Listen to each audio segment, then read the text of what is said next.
Karena pikiran kita itu terbelenggu oleh logika.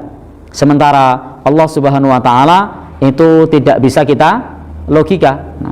Karena hukumnya berbeda. Jadi hukum berbeda.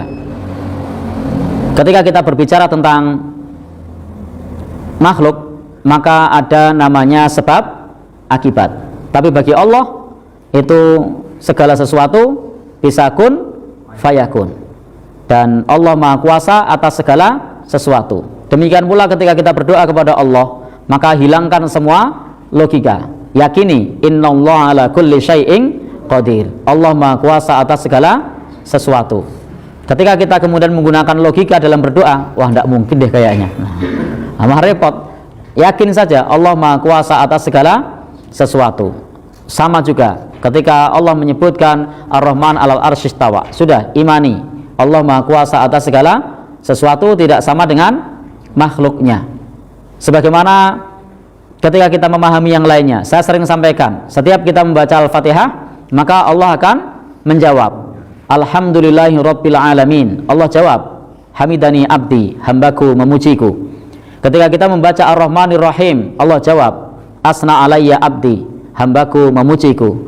Ketika kita mengucap Maliki yaumiddin, Allah jawab, majadani abdi, dan seterusnya.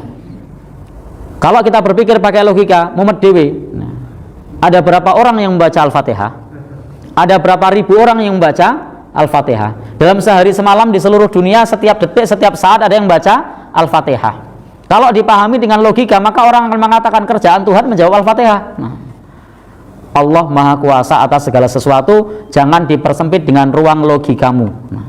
Jadi Allah Maha Kuasa atas segala sesuatu. Kita imani, kita yakini Allah menjawab doa kita, menjawab Al-Fatihah kita.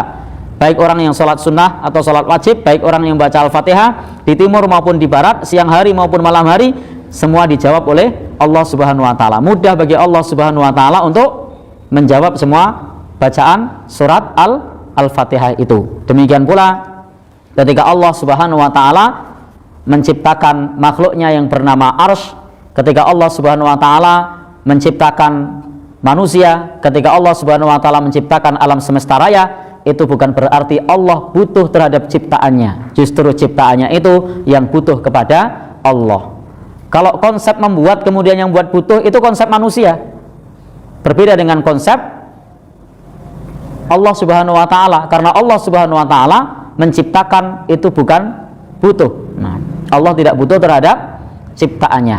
Tetapi Allah Maha Kuasa atas segala sesuatu, dan Allah Subhanahu wa taala memiliki iradah, memiliki kehendak, dan tidak ada bagi kita yang memiliki sifat yang sama kepada Allah Subhanahu wa taala.